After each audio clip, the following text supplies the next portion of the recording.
What's up guys, my name is Ace, and today I'm going to be sharing the best setup and the best way to get the nuke in Infinite Warfare. Let's get into it.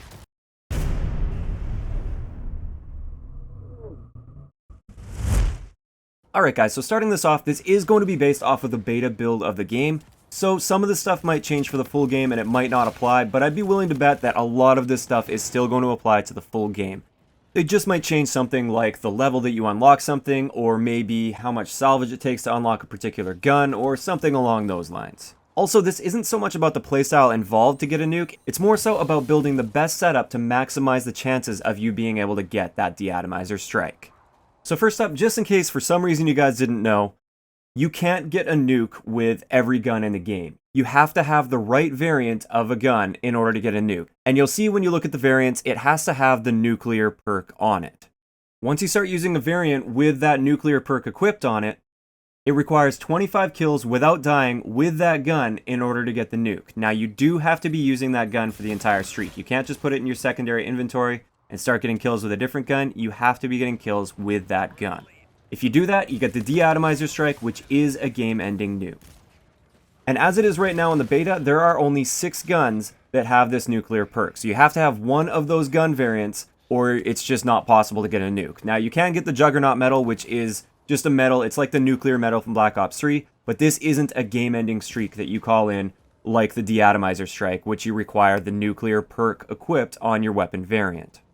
So obviously we need one of these weapons, and out of all of these weapons that we have available to us in the beta, we have the NV4 Fallout, the Mauler Ruin, the FHR Havoc, the EBR Purge, the DCM Purifier, and finally the EMC Calamity.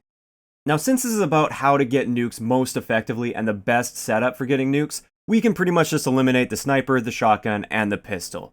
Yes, you can get a nuke with these, but they aren't the most versatile guns, and they aren't what I would consider to be the best way to get a nuke in this game. So this leaves us with the NV4 Fallout, which is an excellent assault rifle. It's a very consistent assault rifle. It's not going to be your best bet up close by any means, but mid to longer ranges, this thing definitely excels, and it's not completely useless up close.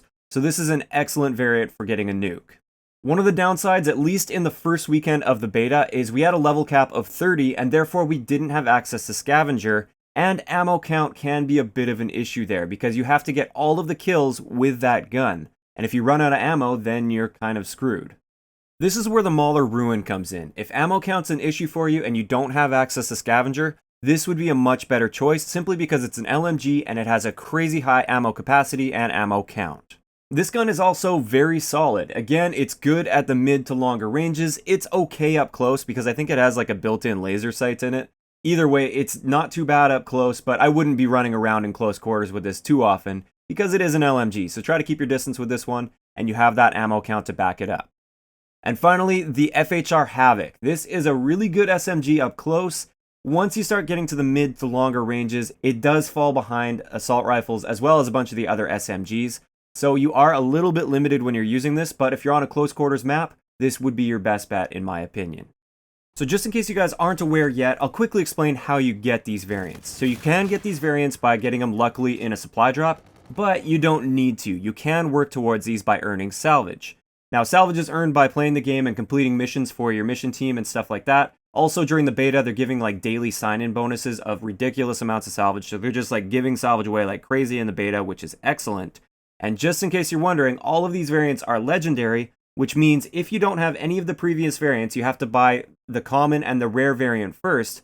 If you have to buy the common, the rare, and then the legendary, it's going to cost you a total of 2,340 salvage. So you do have to save your salvage up for this. You do have to be focused on which gun you want, and you'll be able to buy that and then use that gun in the game. You don't have to get lucky and get these out of supply drops. The one exception to this, at least in the beta build, is the FHR Havoc. For this one, instead of buying it with salvage, you just play as the JTF Wolverines. And I believe you have to get that mission team up to level 22 in order to get this FHR, but it doesn't require salvage to purchase it. You just level up with that mission team by completing the missions for the team. Moving on to perks for this setup, you do have a bit of freedom to use what you want, but one thing that I would say is pretty much mandatory, at least in the beta build, is going to be Ghost. UAVs can be very powerful, especially when people don't really know the maps, so they basically just chase the dots on the minimap. You don't want to be one of those dots on the minimap when you get into a situation where you don't want to be seen. So Ghost is pretty much a must-have for this. As for Tier 2, like I said, we didn't have access to Scavenger, but if we do end up having access to Scavenger for this weekend of the beta, for the second weekend of the beta, or if you're in the full game now and you have access to Scavenger, I would highly recommend that for a Nuke class. Moving on to Tier 3, one of the perks I really like for this, especially when you're trying to go on long streaks, is Hardwired, simply because it counters so many things.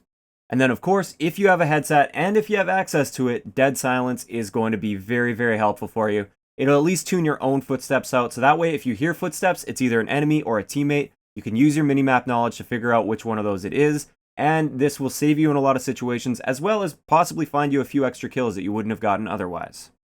As for Scorestreaks, within the beta build of the game, we don't have access to too much, or at least for the first weekend we didn't have too much access. Obviously, if you can get an advanced UAV on there, you definitely want an advanced UAV. That's going to be helping you out a bunch. But if you don't have access to that, at least put UAV and counter UAV, and then whatever else you want. I like throwing something like a Warden on there, because it kind of escorts you, it watches your back a little bit, and it might get a few kills, and it gets some of the enemies distracted and looking up at the sky. So even though the kills from that don't directly contribute to your nuke, it can still kind of help you out by distracting enemies and suppressing them. Finally, this is the cherry on top. This is what really makes this class so powerful, and this is what's going to be a game changer for a lot of people that are trying to get that nuke. This is your combat rig that you use. And to me, it's a very obvious choice if you're going for those long streaks and trying to stay alive for that nuke. It's going to be Merc using reactive armor, which is similar to kinetic armor from Black Ops 3. We didn't have access to this in the first week of the beta, but it looks like for the second week of the beta for PS4 users, we will have access to this because they'll be increasing the level cap. And it only requires level 31 to get, and if you played the beta a bunch on the first weekend, you should already be level 30, or at least around level 30, so you should have access to this fairly shortly after the second weekend of the beta launches. So reactive armor is just great for getting you out of those sticky situations that you don't like. It's basically a get out of jail free card. If you get into a situation where you're just surrounded by enemies, or you just get somewhere you don't want to be, pop that reactive armor and get out of there. So reactive armor is excellent, but that's not even the best part of using Merc. The best part of using Merc is you get the infusion trait as well. So you want to be using infusion as your trait, and what this does is it allows you to heal faster after taking damage, which is huge in this game. It seems like it takes forever to heal in this game, even though that isn't actually the case based on my testing. It's the same as previous CODs, but it is quite a fast-paced game, and things can get chaotic sometimes, so it definitely helps to heal up a little bit faster. And I've noticed a huge difference using this trait. I've been using Merc as kind of a crutch, and not because I wanted to use the Steel Dragon or the Bull Charge. Most games I wouldn't even pull out my payload. I was just using it for this trait because it is so powerful. So there we have it. That's going to be, in my opinion, the best way for you to earn nukes, at least in the second weekend of the beta here. Like I said, things might change for the final build, but I'm willing to bet that a bunch of this stuff will hold true. Now keep in mind, I purposely left some things open for you so you guys can use what works for you and your playstyle. So attachments, for instance, on your guns, that's up to you. Use what you want to use. Also, I did leave some room for perks, so if you like a certain perk, like Dexterity for instance, there should be room on your class to put that on there. I'm not going to tell you exactly what to use, I'm just giving you suggestions on what I feel are things that are definitely going to help you out a bunch, and then you fill in the rest of the class with what works for you. I hope you guys enjoyed this one, good luck with your nukes, and I'll talk to you guys next time.